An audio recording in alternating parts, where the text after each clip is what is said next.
E aí, como vocês estão? Aí, pessoal, antes de começar o vídeo de hoje, eu quero falar uma coisa pra vocês. Tem pós-crédito, viu? Aí, tudo bem com vocês? Como é que vocês estão? Hoje a gente queria falar um pouquinho sobre João 3. João 3, que tem lá o famoso versículo, não é? Deus amou o mundo de tal maneira que deu o seu Filho unigênito para todo aquele que nele crê, não pereça, mas tem a vida eterna. Ele não queria condenar o mundo, por isso ele entregou um consolador, não é? Ele mandou Jesus para morrer, e senão ele mandaria um juiz, né? Se ele quisesse condenar, ele mandaria um juiz. A ideia é essa. Só que quando a gente pega o texto todo, lá do começo, quando João 3 começa falando sobre Nicodemos, né? Nicodemos era um mestre da lei lá, um fariseu, e ele foi procurar Jesus à noite, e ele queria saber como ele poderia proceder para ter a vida eterna. Não é isso? Isso. E aí Jesus falou que para ele? Fala para ele que ele tinha que nascer de novo. Né? E aí isso, na verdade, para ele causa um choque ali, porque, mano, como que eu vou nascer de novo? Como que eu grande... Né? Vou entrar no ventre da minha mãe?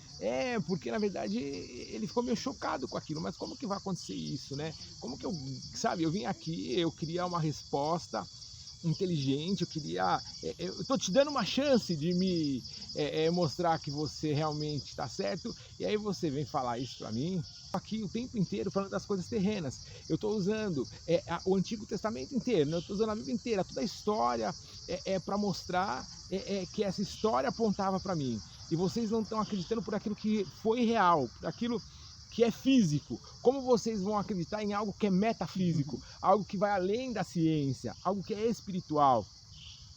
E aí ele fala, porque como Moisés, e aí ele usa de novo uma referência, né, física para falar para Nicodemos, assim como Moisés levantou a serpente no deserto, não é? Importa que eu seja levantado também, né, para que todo aquele que crê em mim não pereça, mas tenha a vida eterna, porque Deus amou. E aí ele vem, porque Deus amou o mundo, percebe que faz parte de um diálogo único deles, porque Deus amou o mundo de tal maneira que entregou seu único filho, para que todo aquele que nele crê não pereça, mas tenha a vida eterna, não é? Deus não queria condenar o mundo, por isso ele mandou o seu filho. E aí ele fala que quem crê no filho tem a vida eterna, mas quem não crê já está condenado. E é aí que as pessoas acabam criando uma grande confusão, não é? Porque elas entendem que Deus veio, Deus amou, Deus salvou. E Deus condenou. Não, e que Deus, a graça está aí para todo mundo, não é? Então Deus já salvou o mundo inteiro. Não existe condenação. Não existe condenação para os que estão em Cristo, né? Porque, na verdade, a condenação ela já havia acontecido, não é? A gente já não tinha opção, né? Aquilo que a gente não tinha opção. O que Deus fala para Adão, né? Que ele podia comer de toda a árvore do jardim, mas que se ele comesse da árvore do bem e do mal, ele morreria. Essa é a condenação, a morte eterna. Então, por causa de Adão, por causa lá do pecado original, todos foram condenados. Sabe por quê? Porque a partir dali para o homem ficou muito difícil conseguir realmente abrir mão daquilo que ele achava pertinente para ele, que era tentar ser igual a Deus, não é? Por isso que até a relação que as pessoas às vezes querem ter com Deus é uma relação meio de troca, né? Eu vou dar alguma coisa, como se a gente pudesse dar algo para Deus, ou tratando Deus como o mordomo, né? Ah, Deus, por que você não faz isso para mim? Deus, faz isso para mim, Deus, não sei o quê. E na verdade não tem nada a ver com isso, né? Então, assim, a condenação, ela já era real, e é real até hoje. É que hoje a gente tem uma opção, antes a gente não tinha, né? Quando a gente olha para o livro de Ruth, não é? Que a gente vê Boaz, né? Boaz, na verdade, representa o Cristo que resgata, é alguém que foi enviado para resgatar. E Jesus, ele foi enviado para resgatar. O sacrifício de Cristo, ele é como o valor de uma fiança paga, para que a gente possa ter a liberdade da condenação. Só que você tem que... Existe a necessidade de aceitar, de entregar. E aceitar Cristo é aceitar que eu estou errado. E a gente precisa parar de ter essa perspectiva do que é bom e do que é mal pelos olhos humanos, né? Porque a gente tem aquela perspectiva, se a Lu é boa, é uma pessoa boa, se ela se acha boa ali, ela vai pegar e vai passar a régua. Então todo mundo que está aqui nessa régua minha é bom. Quem descer dessa régua aqui já não é bom. E não é assim, né? Porque mais à frente, Jesus já falando com os discípulos, ele fala o quê? Que ele precisa ir, porque se ele não vier, não vai vir um encorajador, que é aquele que vai nos dar força, que vai nos dar coragem, que vai nos incentivar a crer e nos constranger a realmente buscar uma transformação em Cristo. E ele fala, olha, ele vai convencer do pecado, da justiça e do juízo. E ele fala, ó, do pecado, porque não creem em mim. Então olha só, se eu não creio em Cristo como Filho de Deus, como o próprio Deus que desceu do céu, veio na terra, morreu, ressuscitou, se eu não creio, é um pecado, já estou pecando. Do pecado porque não creio em mim, da justiça porque eu vou para o meu Pai. E aí sim, aquele que veio como um consolador, como um salvador, como um resgatador, ele vai e volta agora sim como um juiz. Para quê? Para condenar a partir dele? Não. Mas para estabelecer a justiça daquela condenação até anterior a ele. Porque se só ele pode resgatar, só ele pode julgar. Não é? E do juízo, por quê? Porque o príncipe deste mundo já está condenado. Então, para ele já existe a condenação. Não é? E é isso que a gente precisa entender, sabe? E começar a perceber que a gente não pode se conformar, né? Se conformar com o mundo. E quando a gente fala, eu falo em conformação, na verdade é a conformidade, não é? Eu tomar a forma do mundo, né? Ó, eu tenho esse boné e quando você olha assim, esse boné ele tá com a forma da minha cabeça já, não é? O tênis, se você olhar, ele vai se moldando, né? Ao desenho do meu pé.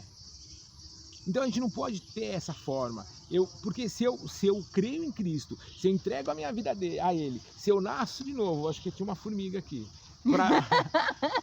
para ser diferente, não é?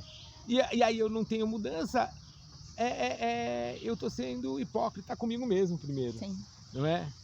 É uma hipocrisia que eu tenho comigo mesmo primeiro, e depois com as pessoas, e depois com o próprio Deus. E aí eu ando num limite muito tênue de acabar cometendo um pecado contra o Espírito Santo e perder minha salvação realmente de vez, sabe? A responsabilidade que o cristão tem é uma responsabilidade assim que a gente às vezes não tem noção do que é, né? Eu tenho um amigo que ele nem se diz cristão, mas que ele fala, né, que foi pela graça, mas não foi de graça. E aí nesse ponto talvez ele seja mais cristão do que muitos, né? É porque o preço foi alto, né? Foi o sangue de Jesus Cristo. E é isso que nos justifica. De novo aqui, né? E quando a gente pensa nisso, a gente foi para a trilha semana retrasada, lá na Missão Pavos, e tinham alguns cipós com espinhos que lembravam um pouco a coroa, o desenho, né, dos cipós mesmo, que foram usados para fazer a coroa de espinho. E cara, ele tem espinho de todos os lados, né? E aquilo foi travado e tramado, e quando enfiaram aquilo na cabeça de Jesus, aquilo foi rasgando a cabeça dele. Então você imagina o cara suado, apanhando, ele já estava suado, ele já estava exausto, ele já estava fraco, e aí aquilo começa a rasgar a cabeça dele, começa a rasgar o crânio dele e descer o sangue junto com aquele suor na cabeça. Imagina a aflição dele, não é? Tendo que levar aquela cruz e não aguentando o peso dela e caindo, e depois os cravos. Eu tenho no meu Instagram uma foto até que eu tirei de um cravo de trem né, e coloquei assim meio próximo da minha mão, cara, aquele negócio cravou, e na verdade não era aqui, porque aqui rasgaria a mão e ele desceria. Eles cravavam aqui no punho. Imagina a quantidade de sangue que espirrava, a dor que Jesus sentiu, sabe? O que ele sofreu, sem contar o peso do pecado, né? Porque a Bíblia diz que ele levou sobre todas as nossas dores e todas as nossas enfermidades. o castigo que nos traz a paz estava sobre ele, e sobre as suas pisaduras nós somos sarados. Então, cara, olha que loucura isso, né?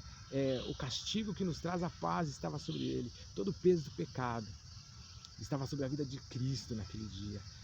É sobre cada ferida, sobre cada, sabe, rasgo da cabeça dele, sobre cada furo da mão dele, do pé, sobre cada chicotada que ele levou, sabe, sobre cada ferida que ficou ali, é que nós fomos sarados, é que nós fomos curados, é que nós fomos resgatados. Foi pela graça, mas não foi de graça, sabe? Ele amou o mundo a ponto de realmente morrer, para que quem cresce nele tivesse a vida eterna. Saca? E a partir do momento que eu creio em algo, politicamente, a gente tem ideologia política, e a partir do momento que a gente crê em alguma ideologia política, a gente começa a viver por aquilo, não é? A adquirir uma cultura daquilo. E se eu creio em Cristo, então eu tenho que começar a viver por aquilo. Eu tenho que começar a adquirir essa cultura do reino. Eu tenho que começar a ser transformado, para que eu possa transformar, não através de mim, Sim. mas através do Espírito Santo em mim. Então que você entenda que não foi de graça, que o preço foi alto, que você consiga enxergar aí que nesse versículo tão famoso, João 3,16, os olhos de amor do nosso Criador, né? E que Ele nos ama tanto, que Ele não quer que a gente permaneça do jeito que a gente está. Sim. É por amor. Sim. A transformação, né? É por amor. Toda essa exposição aí do preço pago Sim. naquela cruz. Sim. Sabe, às vezes algumas pessoas podem falar assim, cara, eu não vou pra igreja porque lá as pessoas querem que a gente mude o jeito de ser. E na verdade não é isso, né? A gente não quer ser como a gente é, né? É isso, porque a gente quer a cada dia, né? Sim, ser a imagem e semelhança de Cristo. Tá mais próximo. Em nome de dele. Jesus. Em nome de Pense Jesus. nisso, curta e compartilha.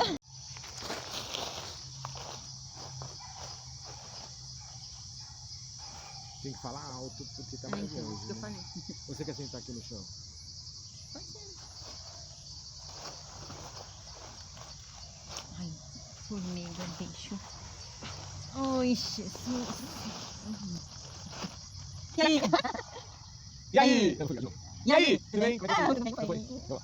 E aí, tudo bem com vocês? Tudo bem. Como é que vocês estão? Olha, a gente aqui de novo pra falar um pouquinho com vocês. Não, vamos lá, tem que ser rápido, tem que ser rápido.